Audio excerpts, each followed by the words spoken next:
Para sa aking balitang showbiz, tuluyan ang pinangalanan ng controversial na media influencer na si Sian Gasa na ang bagets na anak ni Nino Mulak at pamangkin ni Aga Mulak na si Sandro Mulak ang siyang laman ng blind item na lumabas sa entertainment site na pep.ph. Sa nasabing blind item, may title itong Newbie Actor, muntik na maging midnight snack na dalawang TV execs. Sa kanyang verified Facebook account, tahas ang pinangalanan ni Sian ng mga karakter sa nasabing blind item ng pep. Sa kanyang pasimula, sinabi nito na ang Chessmes ay ito palang pamangkin ni Aga Mulak ay inaya sa isang after party noong GMA Gala. Sabi umano ng dalawang bading na GMA executives, tara doon sa hotel namin, after party, maraming pupuntang artista.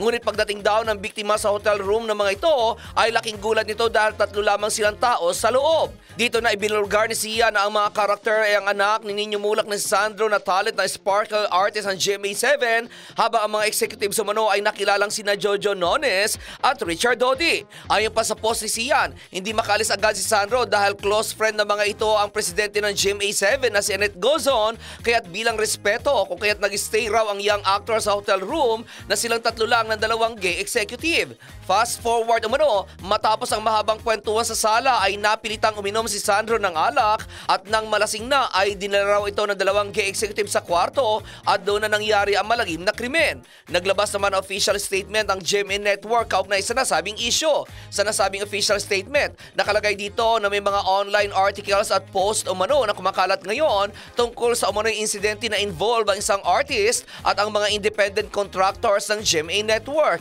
Wala pa umano sila natatanggap na formal complaint mula sa mga umano'y involved sa issue at kapag may nag-file na ng reklamo, committed umano ang network na magsagawa ng matindi at walang kinikilingang investigasyon.